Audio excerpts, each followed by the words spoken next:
We need to talk about ideas, good ones and bad ones. We need to learn stuff about the world. We need an honest, intelligent, thought-provoking, and entertaining review of what the hell happened on this planet in the last 7 days. We need to sit back and listen to the Iron Fist and the Velvet Glove.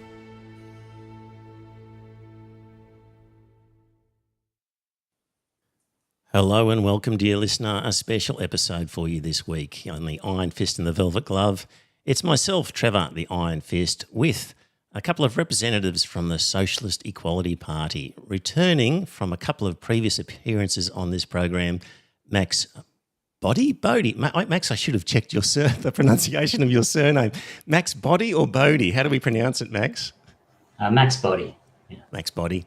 And Warwick Dove also with us. Welcome aboard, Warwick. Thank you. So the Socialist Equality Party, we've spoken to them before, and they've run candidates in previous elections under the banner of the Socialist Equality Party.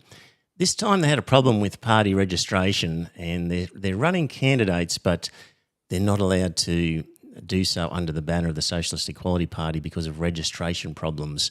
So, Max, I'll let you kick off with that sort of problem to start with and explain what happened there so that people understand what went on in that regard. Thanks, Trevor. And yes, I'm standing as a candidate for the Socialist Equality Party in the Senate. Warwick and I are standing together. And the party embarked upon a campaign last year to overcome what are the onerous requirements of the Australian Electoral Commission to become a registered political party in this country, which is to submit the full details of 1,500 members to the Australian Electoral Commission, or AEC, that includes their phone number, birth date and email. We were able to, in the course of a 6-month campaign, gain that many members to be able to submit to the AEC. Now, the process of party registration, in which you had to submit names, has been in existence in this country for many, many years. In fact, you had to submit in a previous period 500 members. But in 2021, the coalition, joining arms with the Labor Party, ran through anti-democratic laws in Parliament that tripled that number. I mean, overnight, it went from 500 to 1,500. And that was under conditions, if your viewers will remember, in 2021 of lockdowns. We couldn't leave the house. We couldn't campaign outside of our rooms in that sense.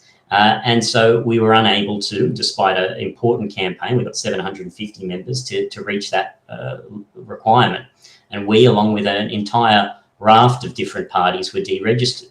So we launched this campaign last year, submitted the required documentation, including these members, and the Australian Electoral Commission took around the ballpark of more than 4 months to get back to us with a result on this, which included severe delays of what they call a checking process, where they check off the 1,500 members and determine how many are valid or not. They would say, and they came back and they claimed that 4 of our members denied being members of the party.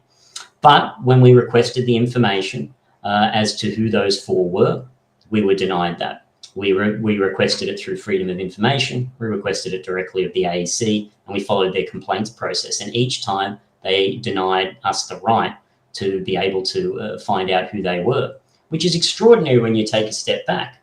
Because if, in that sense, they were so concerned about these so-called members not being members, then they would inform the party, because our role, because they offered us to resubmit the list, we would be submitting the list in that sense with people who'd already denied being members. So therefore they didn't want to be on the list, but they wouldn't provide it to us, climbing privacy laws. Yet they invited you to submit a revised list, did they? Well, almost in the most Kafkaesque type manner. So you could either submit a revised list, because they claim that they haven't yet made a final decision. The option is you can either submit a revised list or not submit a revised list, and then it will go for final decision. But the decision had already been made that we had failed the membership test. So yes, we were offered to submit another list. But again, how can we determine if what they claim is true, if we're not given that information, and even remove those people who claim, if they do exist, those 4 members, but that information is not provided to us. Many years ago, I was a member of the Secular Party, and at that stage it was 500 members. And I remember that a group of people basically rang up all 500 and asked them directly, if you get a call from the AEC, are you prepared to say you're a member of the party? Because we think you are, and are you prepared to say you are? And like each was individually contacted. Did you guys do that? Or yeah, we did a sustained campaign that included ringing, texting, visiting at people's houses, even snail mail if we couldn't get onto people. We gave people multiple opportunities to say that they didn't want to be members. And in fact, we did our own investigation after the fact, and we could not determine or find these 4 people that had been claimed. Yeah, that's tricky. Yeah. So, okay. Well, at this stage then, you've got people who are candidates who are known to be members of the Socialist Equality Party. It's just that on the voting forms, they're not going to appear as a party as such. Is that pretty much yes, how it'll it be works? blank. Yeah. So because sorry. Yeah. So a little bit about yourselves, maybe, and then we'll talk about policy. So, Max, Warwick, why don't you kick off, since we haven't heard from you, as to sort of who you are and what your background is and how you ended up in this group of the Socialist Equality Party, as opposed to the Labor Party, which you strike me as a man who that's where you would have ended up in normal course of events. So go ahead, Warwick. Yeah, thank you, Trevor. I'm now 68. I started work in the metal industry, fabricating industry associated with railway rolling stock in the early 70s. I worked there for some 15 years, and since then have progressed through a number of different areas of industry, from food factory manufacturing, machinery maintenance, printing equipment maintenance, and equipment for the electrical generation of power, maintenance and fabrication and assorted repair. Retired a year ago or so.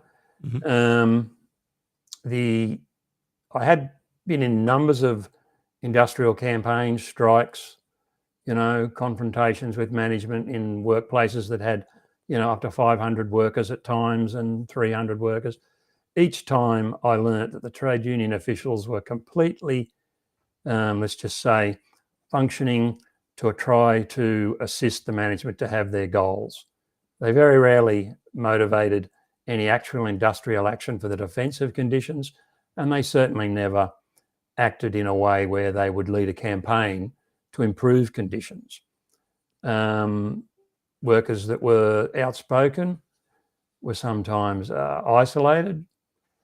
And to cut a long history short, after coming in contact with the party in the early 80s, I realised that the program and the policies of the party, the Socialist Labour League at that time, which became the SEP, had a real perspective for not just unifying workers within industries, but around, the state, the country, the national platform where workers were dealing with the same problems, and then also internationally, where workers in the United States, Britain, parts of Europe, all had the same experiences, all could be found to, have had trouble with their union officials advancing their needs and their conditions. And, for a process of political study, branch meeting, study, education on the important principles and theoretical outlook of, Marxism, I understood that it was a way forward. And I understood that people who declared themselves Marxists, such as, former Communist Party of Australia members and others, were very limited in their positions and their political history, stemming to what the Stalinist position was, socialism in a single country, and that we had to deal with everything within our own individual countries. And that was drilled down to within your own individual industry, to within your own individual factory, workplace, and created the conditions where workers, could be picked off by multinational companies, but we fought them according to the union's methods, factory by factory or workplace by workplace, which has led us to where we are today.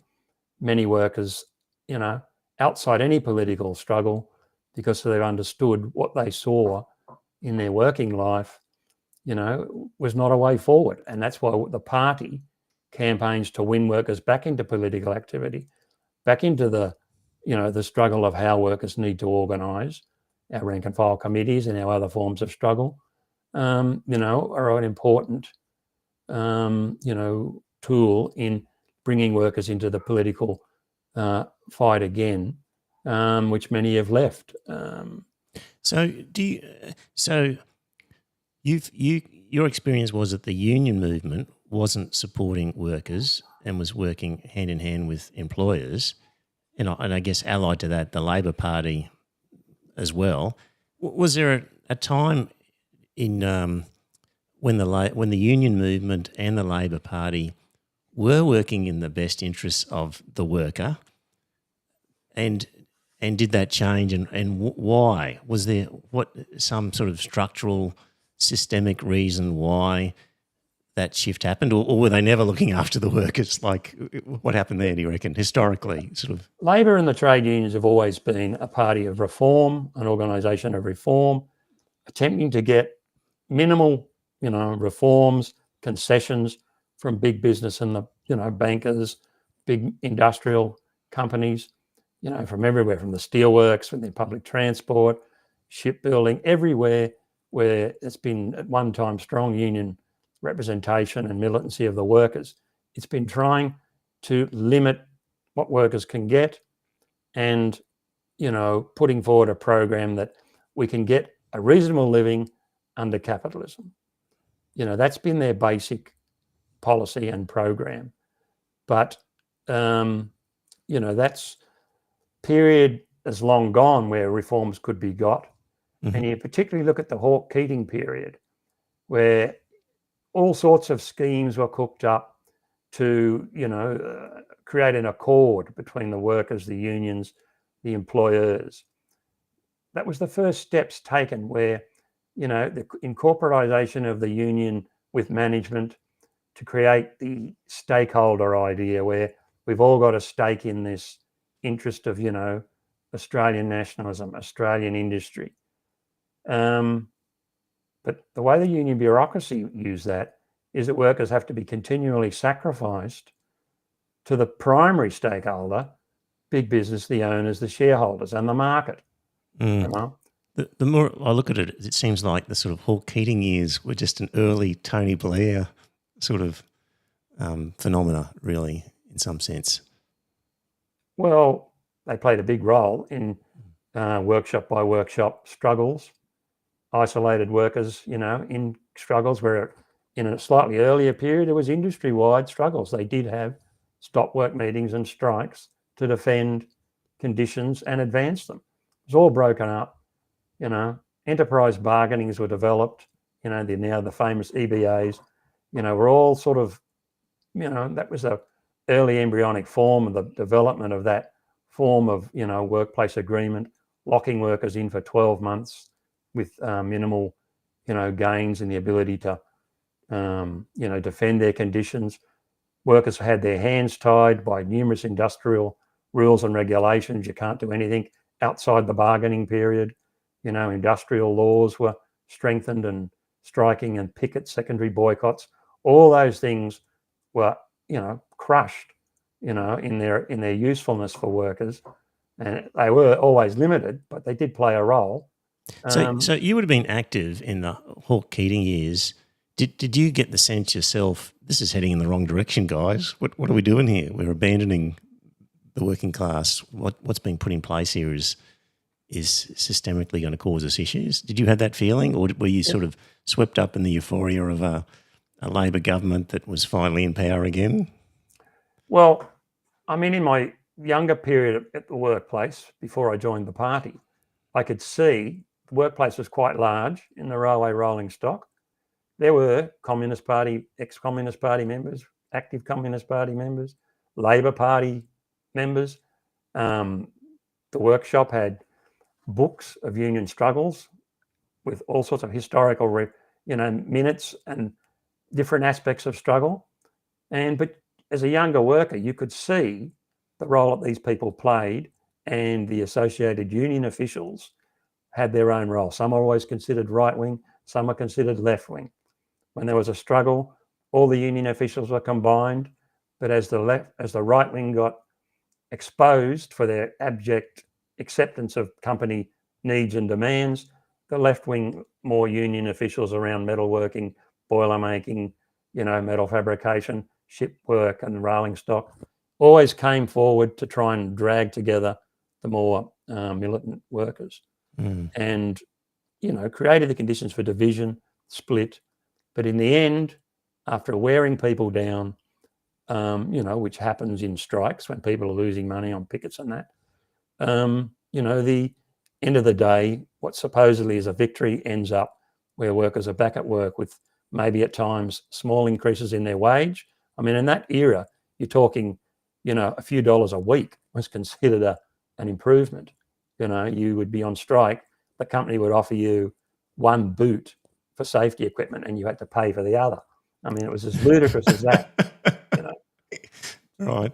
Wow. So, they're the sort of petty things that workers had to fight for to get what they gained. And, the union officials never really stood up to the plate and never organised bigger support. Ridiculous situations were confronted by workers like myself, where to get support on pickets for other workers, they'd have you looking through the yellow pages to find other workplaces. These are officials who had the addresses of delegates, phone numbers, not mobiles, but numbers and contacts in their offices. But workers on pickets were told, find other businesses in the area where you can look for support, where you can hold your buckets to beg for support outside these places, and find the addresses in the yellow pages. Believe it or not, that was done. And, anyone with any sense realised these people are bureaucrats secured with, relatively small amounts of, lucre, you might call it, a Christmas hamper handed to them by the company management. The union delegate officials, would get 2 hampers in their boot. All sorts of things like that. These people are bought. They understood their role in society, in the capitalist system, was to defend the employer's interests while we struggle to maintain our position. I mean, Well, you've got a good grassroots background there, Warwick. Max, you're much younger. What's your experience? How did you end up where you've ended up? Well, I met the party first at university. I'm originally from Newcastle, which is I'm sure most people here know, an industrial working class city north of Sydney.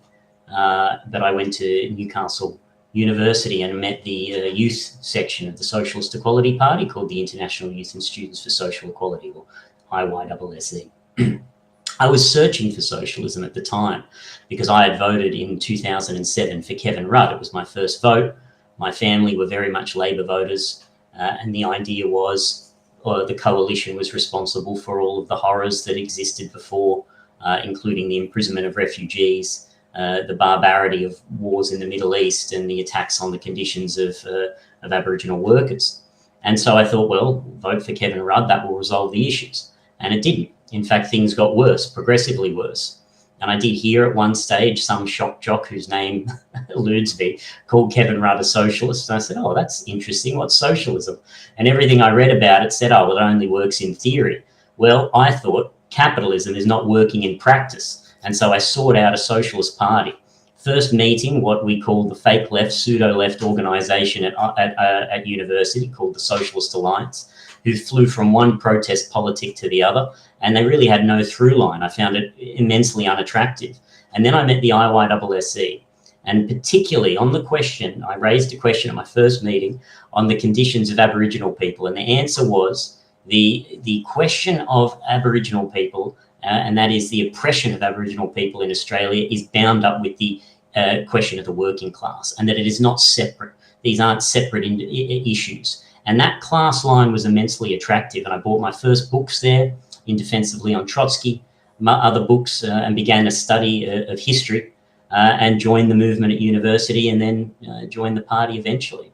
One thing I have to say, just coming off what Warwick went through, which I think is immensely interesting, is I was at university. There was a man named Terry Cook, who was a founding member of the Socialist Labour League, who was there. He was also a worker revolutionary. He worked in the railways and the like. And he was often confused with his offsider comrade Barry Johnson as university lecturers. I mean, these are men. I mean, Barry, for example, didn't know how to read and write until he joined the movement, but he undertook a study of this history.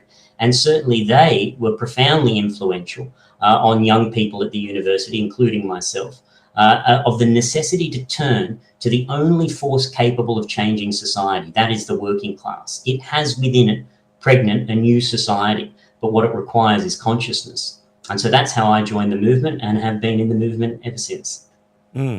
So I guess we'll talk about specific sort of policies about Gaza and about some of the laws about free speech and other stuff, as we go. But I guess I wanted to explore, you guys are basically arguing that, capitalism as it is commonly known isn't working and can't continue, and you're calling for the end of capitalism.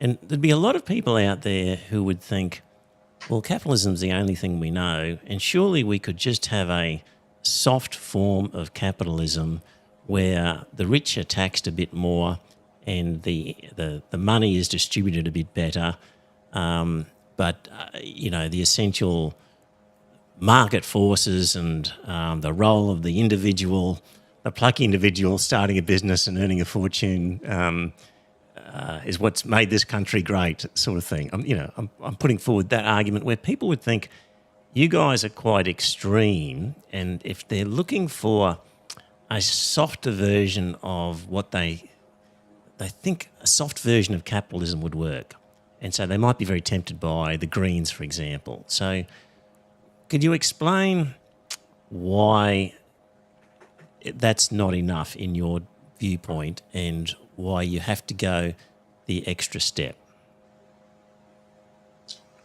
I can start if you'd like, Warwick. Yeah, I'll add something.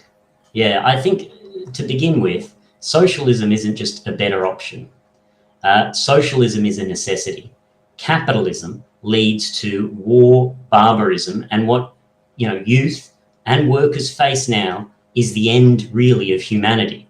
Nuclear war or climate change disaster that would end, really as human life has existed for many, many thousands upon thousands of years. That's what we face. Capitalism is driven by the accumulation of profit. Profit is extracted off the backs of the working class. Workers produce all the wealth in society, but they don't have any claim on that wealth. That wealth, whatever they produce, is taken from them and is, in that sense, stored away by a vast minority that is getting infinitely smaller. I mean, the level of wealth concentration is getting smaller and smaller. And that process, happens on an international scale. But while production may be globalized, capitalism is isolated to various nation states whose interests are not aligned permanently. One thing that is striking, and I'm sure some of your recent podcasts, your viewers have been discussing the tariffs that have been enacted by Donald Trump, the President of the United States. Now, these tariffs and the return to protectionism is a demonstration of that very process of capitalism. That is, that whilst there may be temporary alliances, those alliances will break apart as the very processes of capitalism cause economic crisis, of which the ruling class has no progressive answer. They can't turn to anything when there is an economic crisis, the tendency of the rate of profit to drop, other than to turn to the attacks on workers' conditions. That is the extraction of more surplus value off the backs of workers en masse. But they also then have rivalries between the nation states. The process of that extraction of value then expands into areas of geopolitical control. Various resources need to be controlled in different areas of the world. I have seen it in my lifespan, in which the United States, since the fall or one that could better say the dismantling of the Soviet Union, the final betrayal of the Stalinist bureaucracy, you then saw the United States launch war after war across the entire globe, but in particular concentrating on the Middle East and North Africa, and key areas of where the Soviet Union used to exist. This process is not one that can be halted by appeals to the very warmongers who are responsible. It can only be halted because it is itself driven by the objective underlying economic conditions of capitalism. So it can only be halted by a replacement with a new system, a socialist system.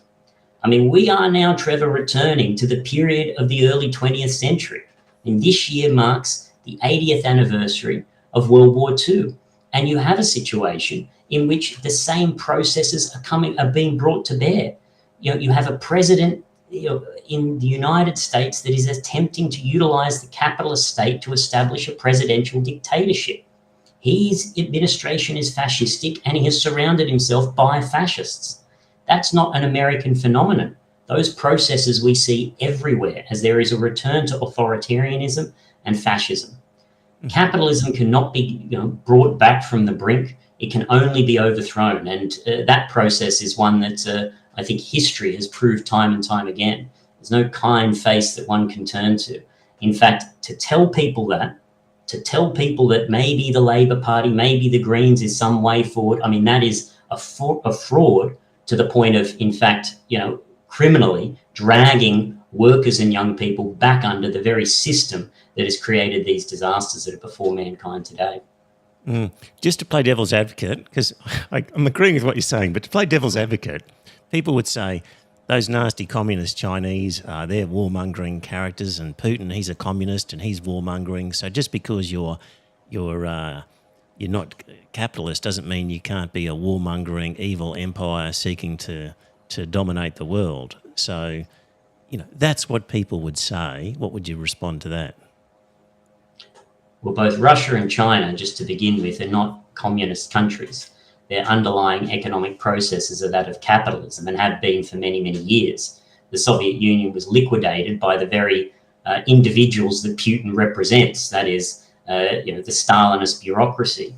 And that process was underway in a different form in China, happened a little bit earlier. And just as I could say to you that I'm the fastest man on earth, I'd have to prove it. So too, someone who says they're communist or a communist party, their actual forms in which it takes does not, proves in that sense that it isn't in fact a communist party.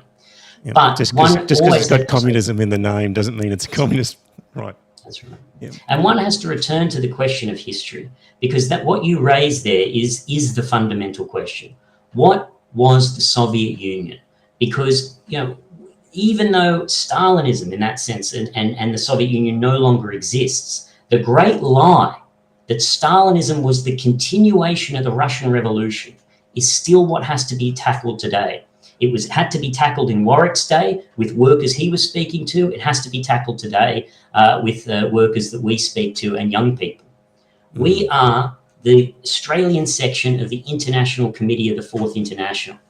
That is the party that was founded by Leon Trotsky in 1938 against, above all, the degeneration of the Soviet Union by the Stalinists. He fought for the continuation of the revolution on an international scale. So our party, in that sense, sits completely separate from the origins of Putin and the oligarchs he represents, their Stalinist backgrounds and the like. And so, I think that's how one aspect of how you could answer those points. So Warwick, what would be your sort of pitch to sort of say to people why soft capitalism, a gentle form of capitalism, a Greens capitalism or a left-wing Labor capitalism doesn't cut the mustard, and what would you be saying for that? Well, first of all, I'll say I agree with everything Max said in his reply to your earlier point and question.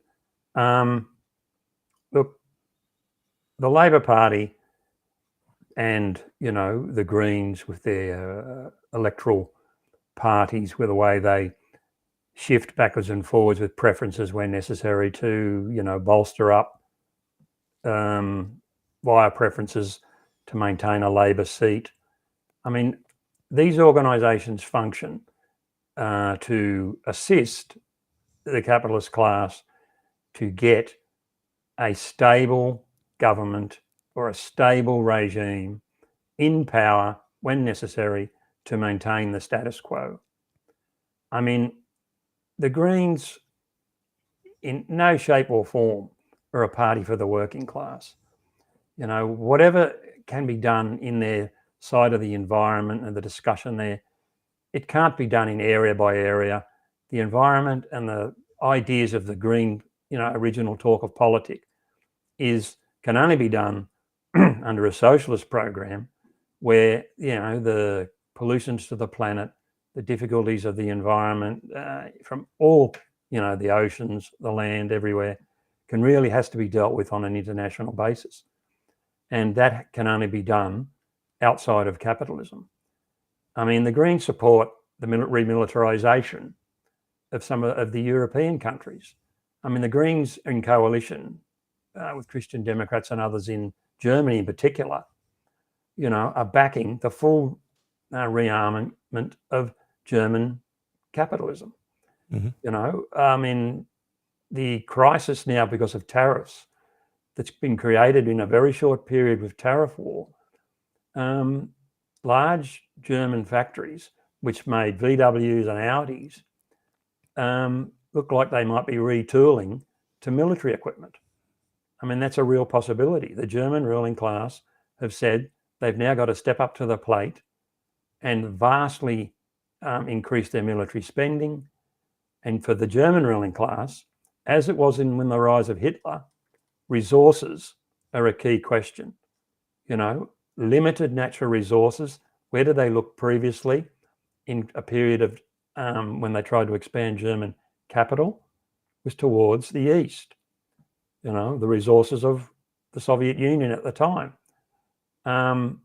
If you look at the politics of the social democrat type parties in the United States around, I've lost his name now, but Bernie Max, help Sanders, me. no? Anyway, the politics of the Democrats in the United States and Bernie Sanders and all these layers have the Greens and assorted Greens around them. But when it comes to the importance of defensive US capital, you know, I mean, they continually back and vote for whatever's required to expand the American military and vote for budgets which increase military spending. You now have Trump in power who's doing similar things to what, you know, Hitler was looking for. He went for living space to the east, resources. Trump raises the importance of taking Greenland, you know, as an area of wealth, resources and minerals, controlling the Panama Canal, controlling shipping, you know, trade barriers on the expansion of Chinese industry. I mean, American industry couldn't get into China quick enough to exploit the cheap labor of the Chinese working class. You know, vast areas of the Japanese capital were put into China, European, German capital, the sale of German cars, huge amounts were piled into China in a very quick process because of the profits that could be made. But as the clashes of the rivals in industry, you know, the German car makers, now the rise of the electric car makers in China have become an effect on markets and market share. Once again, they look at, you know, militarily trying to break up the strength of their industries in each of these countries. I mean, there's a guy who's commented on the chat, John, you know, where he says that, or he asks, could we become a faction within Labor or around the Greens? You know, I mean, there's no way these people are open to working with such a party as ours. We're not interested in operating in their ranks. Anyone who remains in those ranks today after the long period, particularly the Labor Party, it's not politically very healthy, you'd have to say. And any worker that is, we would discuss with them and win them to our party. But these organisations are totally bureaucratic and function, as a vote-getting operation within the trade union labour caucuses and support to build, careers for individuals. I mean, the superannuation schemes, the Labor Party in general has people who get plum jobs in managing and assisting in the running of those. I mean, they're career-based organisations. And any union officials will tell you that under these type of ideas, great idea, join up, get into the Labor Party. They'll tell workers, you're better off inside the tent than outside the tent. I mean, many workers have been demoralised and had their spirit broken because of these, leadership of the trade unions and the Labor Party. And they're not an organisation for workers. Okay, let's bring it back to some specific policies in the lead up to this election. So, the key talking points would be the cost of housing for people entering the housing market, as opposed to boomers sitting on 2 or 3 properties that they've accumulated in good times. So what would be the Socialist Equality Party's sort of policy for young people being able to enter the property market and solve that crisis? What have you got for that? Our policy is relatively simple and straightforward. Affordable housing for all. A massive public works scheme to build the necessary properties so that everybody in the country can live in a comfortable living situation. There needs to be a vast infrastructure program to repair the dilapidated public housing that all the governments, particularly Labor, is seeking to sell off to property developers. Now, the immediate question might be, well, where's that money going to come from? Where are we going to get that money from? Well, we fight to take the trillions of dollars that are in the hands of billionaires, corporations and the banks and put them under workers' control, workers' democratic control. That vast wealth that workers themselves generate through their labour power be used for the betterment of everybody, for the development of society as a whole. I mean, affordable housing is something that in the 21st century, frankly, even in the 20th century, you could be able to do on a mass scale, in a very comfortable manner. The reason that doesn't happen has nothing to do with it being unaffordable. It's because money is directed towards the profits of the rich and to military spending. I mean, we call for an end of the military spending, that this billions of dollars that are put aside for nuclear-powered submarines, for missiles of war, that they be used for various programs, including public housing. But that needs to extend. High-quality healthcare free for all. High-quality free education for all, in which doctors, nurses, teachers are all paid in a way that actually enables them to have a decent existence. That's the policies that we fight for. Mm-hmm. So public housing to be built.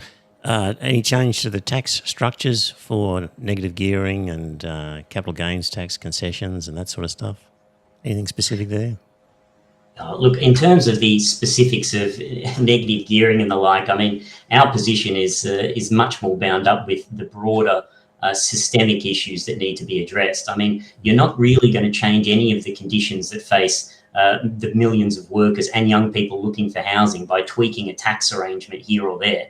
In fact, the fraud of it is seen on display in the kind of so-called, I mean, what would you call them? The pantomimes between the Dutton and Albanese, in which they talk about changing affordable housing situations or creating affordable housing situations, which is almost laughable in terms of what they're actually presenting. I mean, I think some of the kind of cost of living reliefs equate to $5 a week for ordinary people. I mean, that's it's not even enough generally for a cup of coffee. It's the same with all the fraud of the massive housing structure programs that they're going to enact, or even the question of changing in tax arrangements. I mean, that's not going to resolve the issue. What has to happen, as I said, is the massive public housing program across the entire country. Your website's had some interesting articles in recent times. Oscar wrote some good articles around this whole issue of anti-Semitism and the caravan that supposedly had all the bombs in it and the graffiti that was occurring in Sydney, and how this was kind of a beat up to create a panic about anti-Semitism that was then used to enact laws restricting speech. And so what's the Socialist Equality Party position on matters of around that? Well, I'll make a point there. I mean, as Oscar's articles pointed out, and other articles that we've published, hurried and rushed laws are often done under, the pressure of the media eye, the fear of terror, knife laws, search laws. They've always been enacted after a particular horrendous crime or something happening. And they don't really investigate the cause of why, horrendous crimes have happened. They sort of blame the individual, but they create, without looking at the questions of, why within society these things are happening. Often homeless people, often, the difficulty of getting housing or affordable housing creates social conditions where people do fall into difficult, predicaments. And sometimes there is a horrible crime carried out. I mean, it goes back to the question of proper housing, education, healthcare, that if they're available, the worst aspects that happen under capitalism are immediately no longer, of a significance. I mean, social housing is under such an attack that large housing projects that once, many people relied on for their housing, such as in the middle of Sydney and Waterloo, Redfern, they're planning to rip them all down. What will go up in place is some limited, what they call social housing or affordable housing, alongside private housing where tiny, studio apartments are worth way outside the budget of many of the ordinary working people. The same's going on in Melbourne. And I think that when laws are enacted, often it's like a broad net. A net is cast to create the conditions where laws can be used, on a bigger scale. The search and stopping of people at railway stations, because it's felt that, all the crime can be stopped by just catching the criminals. I mean, broad net sort of cast during protests where people are, can be cordoned off, rounded up and, stopped from protesting. I mean, the ideas of protesting anywhere near a church, which is one of the new regulations. I mean, anywhere you go around Sydney, you're going to be near a church somewhere in the inner city around Hyde Park. Technically, it can be used to stop protesting. I mean, these questions have come up for the people that are protesting against the slaughter in Gaza. Quite often, it's been proven after the event that some of these anti-Semitic attacks have not been so. They've been beat-ups, as you said, that example of the explosives, which were old mining explosives, very old, no detonators, strangely, just enough information to look like it was, a proper terror plot. Even the police themselves have admitted it wasn't kosher, it wasn't true, there was definitely things not right with this. And subsequently, evidence came forward that it was a bunch of criminals trying to work out a way, big criminals involved in the drug area or already having some of their number in jails, trying to work out a deal with the state, to get out of their predicament. And the state immediately used it as a reason that they've got to strengthen laws against protest, and particularly against trying to work out ways to stop the Gaza protests. So one of the issues in these policy areas is the role of mainstream media, which in Australia largely means the Murdoch press and an ABC that limply repeats a lot of the talking points of the Murdoch press, where they will continue these narratives and beat these stories up and whip people up into a frenzy about them, whether they like it or not. So at an individual policy level, we've got a media running narratives that suit the interests of the media baron, and also just generally, like, for you guys, overcoming the bias that the media presents about socialism and Marxism. And I mean, if you use these terms in company in Australia, people will think you're nuts, and that you're some sort of evil person ready to commit some sort of Stalinist atrocity. In the same way that they think that they've been conditioned to think that the Chinese are out there to take over the world militarily and things like this. So the media is a problem in terms of policy, and also just in terms of the general vibe against socialist principles that you would be trying to put forward. Do you have any specific plans for how you think the media should be regulated or dealt with that might solve what's going on with the media in Australia? Well, I'll touch on some of those points, certainly, Trevor, and I just want to make, and it very much relates to this, though, interconnected points with this question of this anti-Semitism campaign, because I think, as you say, this is being pushed forward by the media here, but not just in Australia, it is international. I mean, this is an international campaign that has been launched to propagate one big lie, and that lie is that anti-Semitism and anti-Zionism are one and the same. They are not. You can oppose the genocide, and you are not opposing Jewish people. In fact, it's something of an insult to Jewish people around the world that something associated with such barbarism as Zionism would then be just pushed together with Judaism itself. that is a profound fraud that is being propagated. And I think as Warwick went through, you see this with the caravan, and it's not, I would argue, that the media operates as some kind of separate entity from the political establishment. They work hand in hand. What the what the Albanese and then Minns government did with this caravan hoax was create the conditions in which they could pass laws that had profound implications that they had prepared for over a period of time. And this is, why, as part of our campaign, one of our central platforms is the defense of democratic rights. Now, I'm sure your viewers have seen the absolute barbaric attacks on the nurses at Bankstown Hospital. Now, these nurses, obviously what they said was reactionary and backward, but they were certainly filmed without their consent.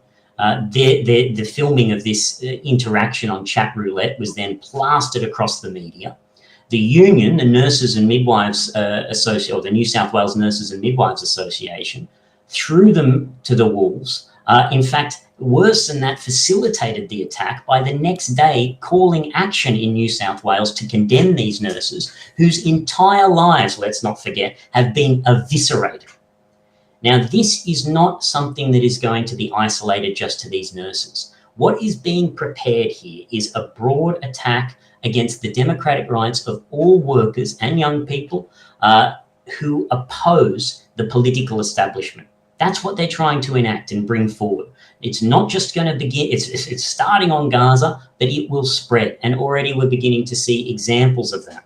You had doctors in New South Wales strike for the first time in 27 years. The Labor Minns government threatened to use APRA against them, which is the regulatory body, Australian Health Practitioners Regulation Agency, to threaten their jobs and livelihood. He said, first, you have no right to strike, and second, you're putting people's lives in danger, so therefore we'll be reporting you to APRA.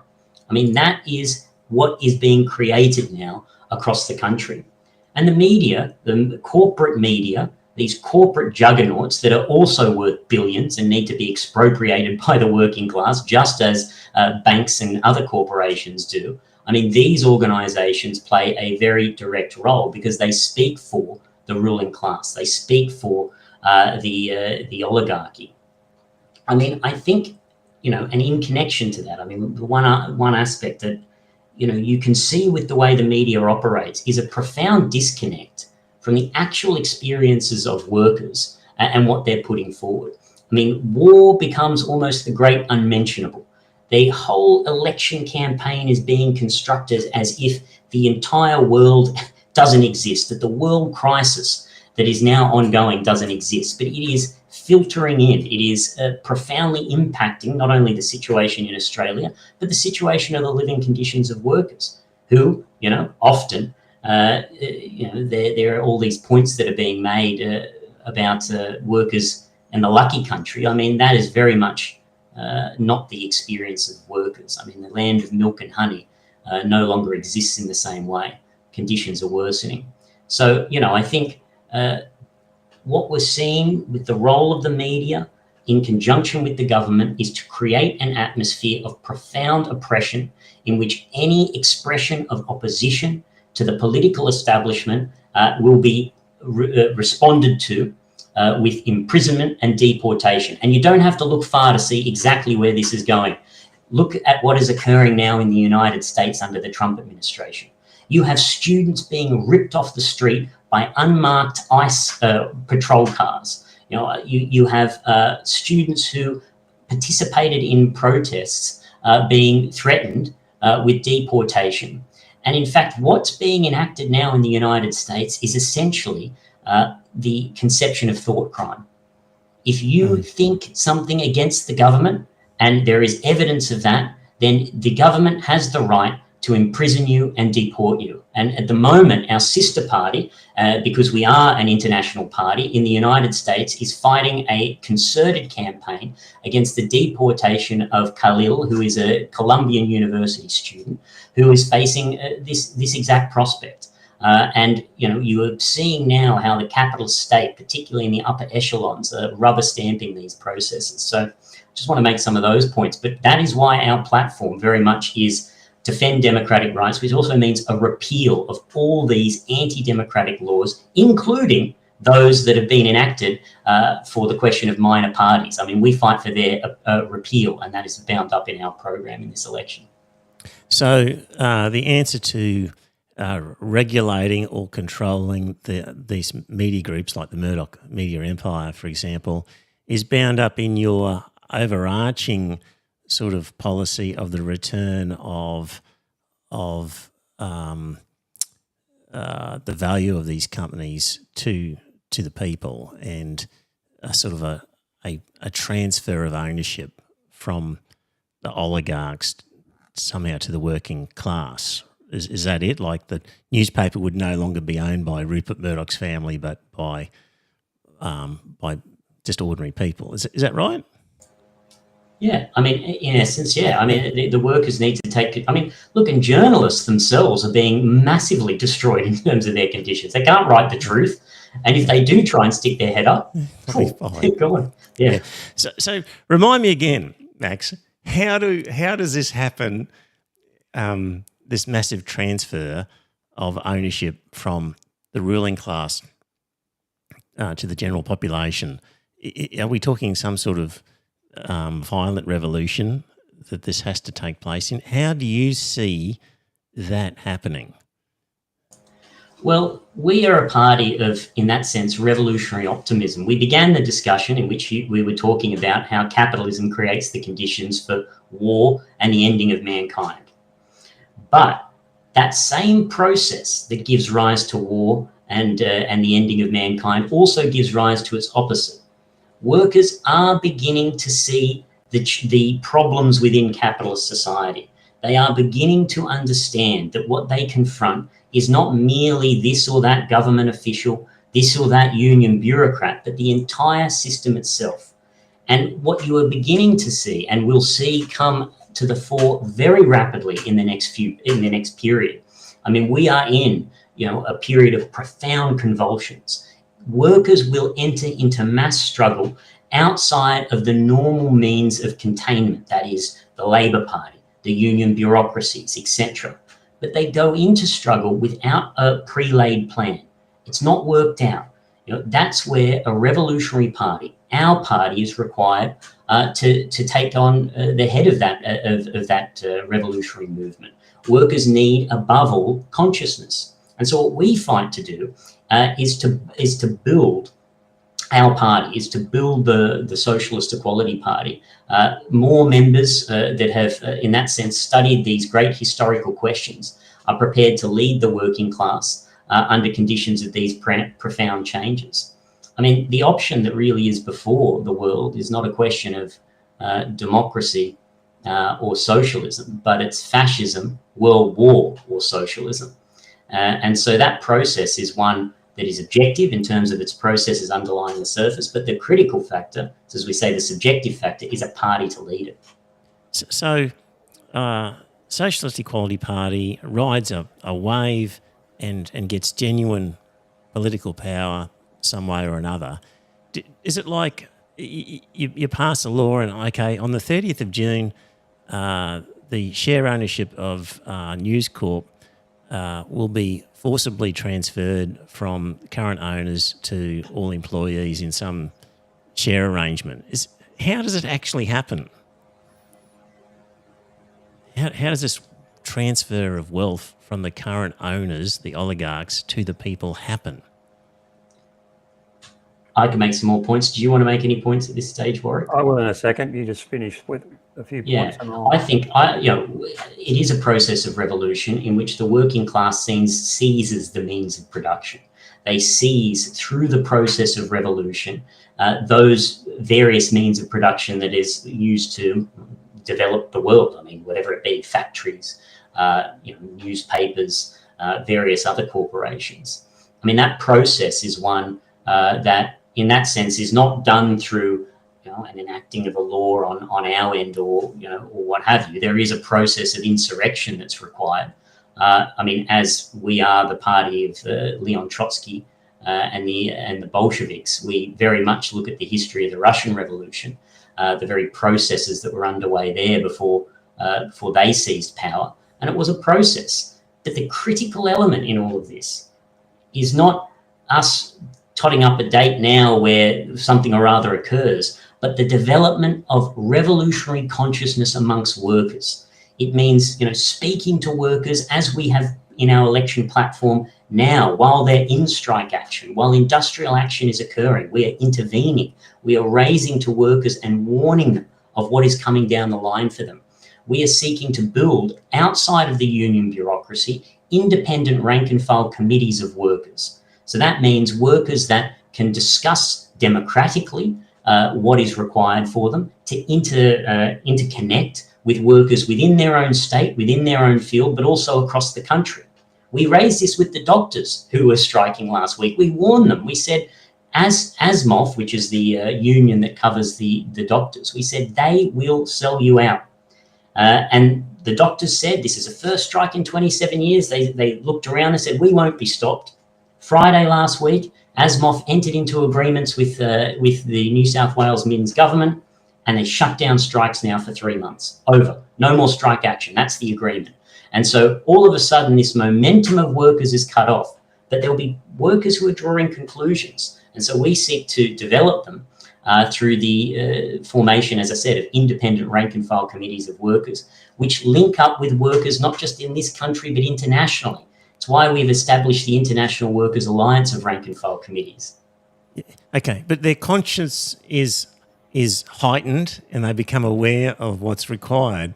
But they're going to ask the question, yes, I see that the workers should own the means of production. How are we going to get it? It seems to me a violent struggle, a terrible revolution, like a chaotic, awful time for that to happen when nearly all of our institutions collapse and have to be rebuilt. I can't see that happening in any orderly fashion. That's why I'm asking you, how does this wealth transfer happen? What does the worker, with their conscience raised that this is a good outcome and something to aim for, how does it happen? Just the nuts and bolts of it. Look, the exact track that things will happen, we can't predict. Right. But we do know that the track that the ruling classes are on is for third imperialist war. Yep. They have no way out, right? The media will tell you, the mainstream media, that, revolutions are made by groups of evil people in back rooms, waiting to do this, just like they implied that people from the Middle East, there's possible terrorists amongst them, and, whether there is the odd one, but their media's aim is to besmirch the name of everyone from the Middle East, a possible terrorists. Look at the actual role of capitalism. NATO, the British, the Germans and the other European powers, alongside the Americans and their secret operations, the role of their destruction from Iraq, Afghanistan, Libya, Syria, anywhere where they've had regime change, they've carried out the slaughter, the massacre. They promised regime change to get rid of dictators. And, it's not the role of the imperialists to remove dictators. The people and the working class of the region are the ones that need to deal with their own, situation.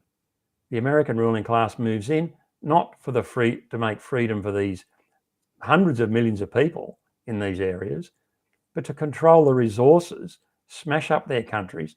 There's been no rebuilding, no effort to fix things after the destruction, just like there's none for Gaza, other than obscene talk from the likes of Trump, who can make a tourist resort out of it, and expand the state of Israel into these areas. Capitalism is expanding, where necessary, over the blood and bones of working people. Mm-hmm. Workers have to understand that third imperialist war will mean those types of events much closer to home. When the ruling class of the United States demands the Australian ruling class does a little navy sail of a boat close to China, and puts their little tinny around and shows off to the Chinese, it's an attempt to, create the impression that this is an alliance, of militarists preparing to defend their interests. Mm. Well, it is, but they're not completely unified. They all have different, interests. The Australian ruling class would like to have some of the authority they had over colonies of the region in the Pacific. There's plenty of resources to be plundered there. If that can be a carve up of some activity against China, the Australian ruling class will be part of that. That will entail conscription. They can't get enough young people to join the army. Young workers, will be told they've got to join, and do the needs to defend their interests. The Japanese were on the move in the Second World War over the same questions that the Germans were for: the access to rubber, resources, oil, coal, all the things that they'd had embargoed and, stopped from getting. To expand Japanese capital, that's what they did to move towards war. The racial line that was put forward by the Australian ruling class and the British, the racism that was used, the Japanese had to be stopped. The Australian working people had to defend their future. And the working people here were told, fight or work. Their rights were completely smashed up. You either were in the army defending the needs of Australian capital, or you were forced to work in a militarized, industry to suit the war drive, and that was it. If you struck during that period, you could be jailed. Workers who came from different ethnic backgrounds were put in concentration camps or holding camps. So, okay, so there's no alternative other than it will be a difficult, and there will be violence, but it's not the violence made by the working class. The violence is aimed at the working class by the ruling elite. Workers have to fight against that, and yes, there will be some violent clashes. We can't hide from that. So it would be fair to say that the first part is to raise consciousness of what the goal is necessarily of the return of this to the working class. How that's done, you guys can't really be specific because it will just depend on events and how things pan out, and that really can't be prescribed in advance. how that outcome is arrived at. It's just the outcome that people need to recognise first up. Is that a fair statement? Or? That, yes, to some extent, but we do have the lessons of history and the record of, the Marxist movement, and particularly the success of the Bolshevik Revolution, in the getting rid of Russia and the building of the Soviet Union in the early period. But it was a different period, obviously. The development of technique, knowledge, information was at a far lower level. Masses of peasants were poorly educated to the level of no education. Workers today have a much higher level of education. They have a much higher level of access to knowledge and information. And it certainly will be in a different direction than in that period.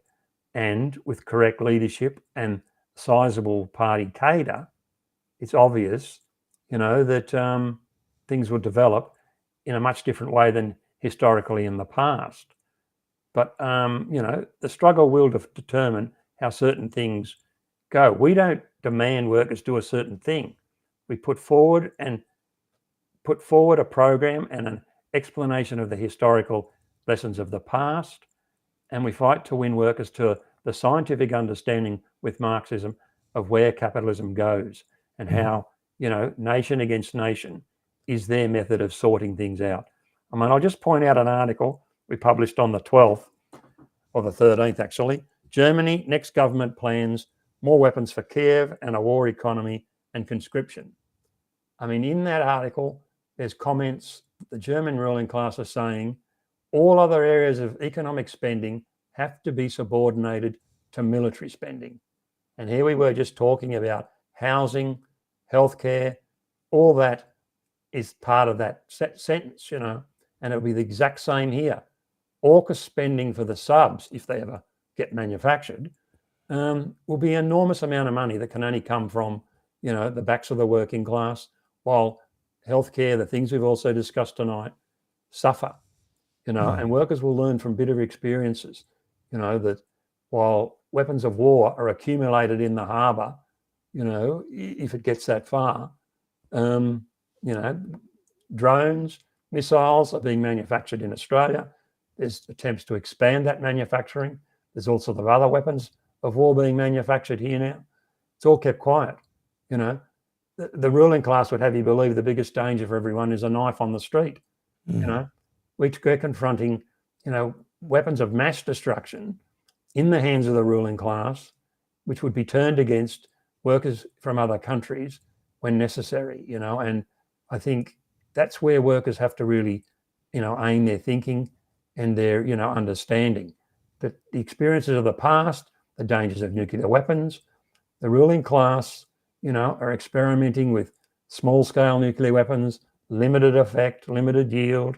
It is true. These people are, very much deranged in some ways. Like Trump, they think they can win a nuclear conflict, and that's very dangerous. And Marxism and the theory of that the party fights for and the perspective we have is a way to sort of, lift the level of thinking and consciousness, of the vast majority of the people.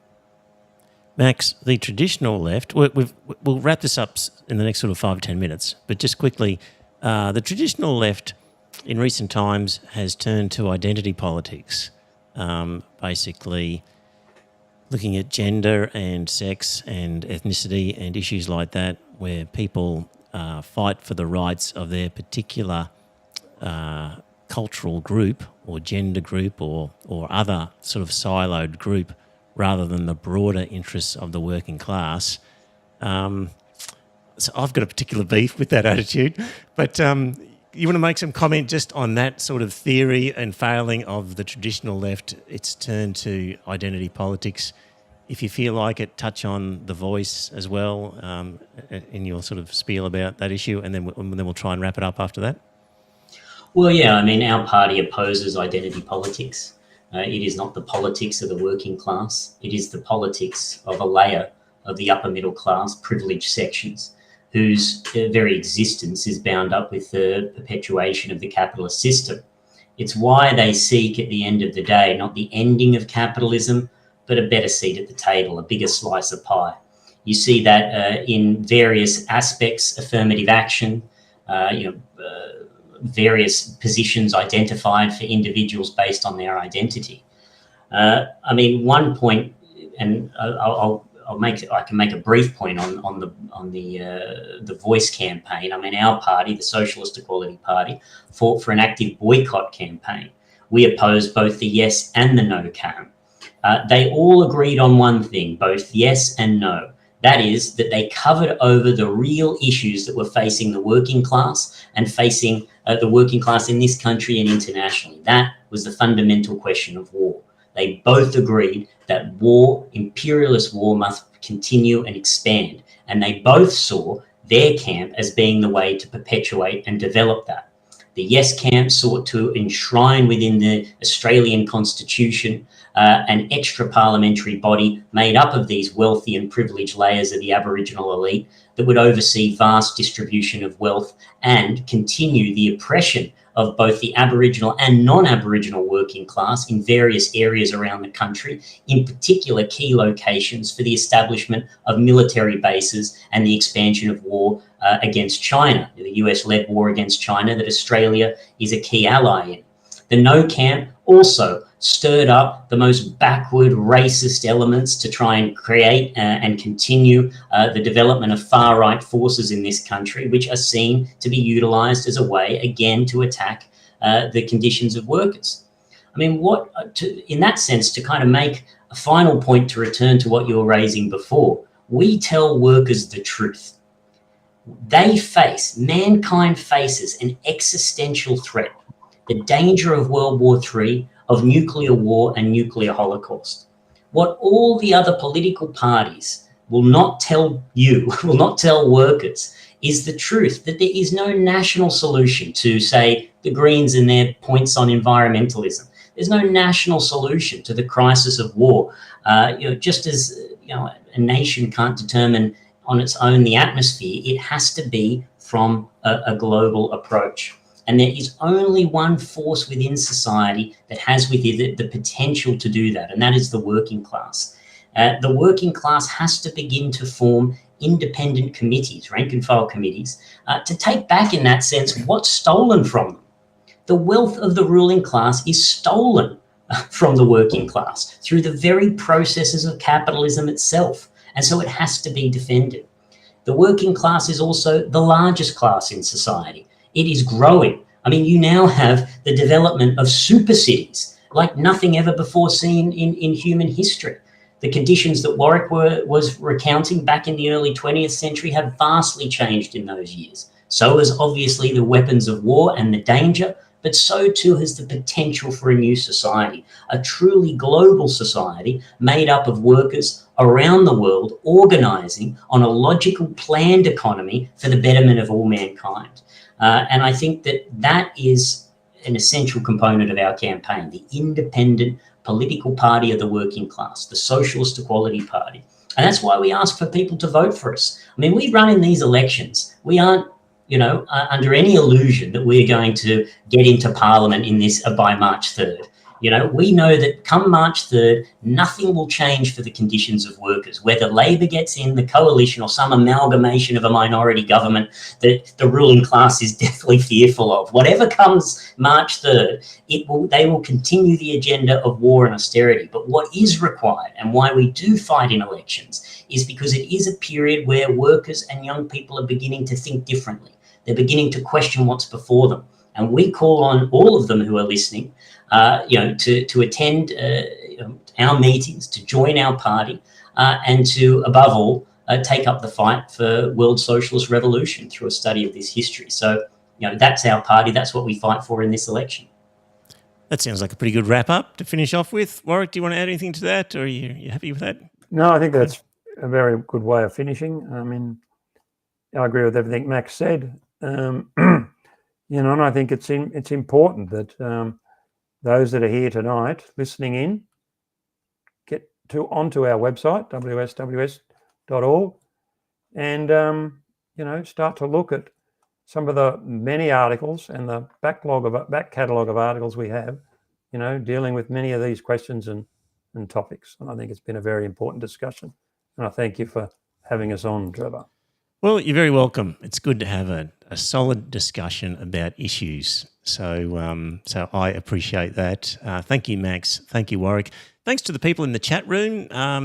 You've been beavering away there with comments, and it all looks quite respectable and intelligent. So thank you for that.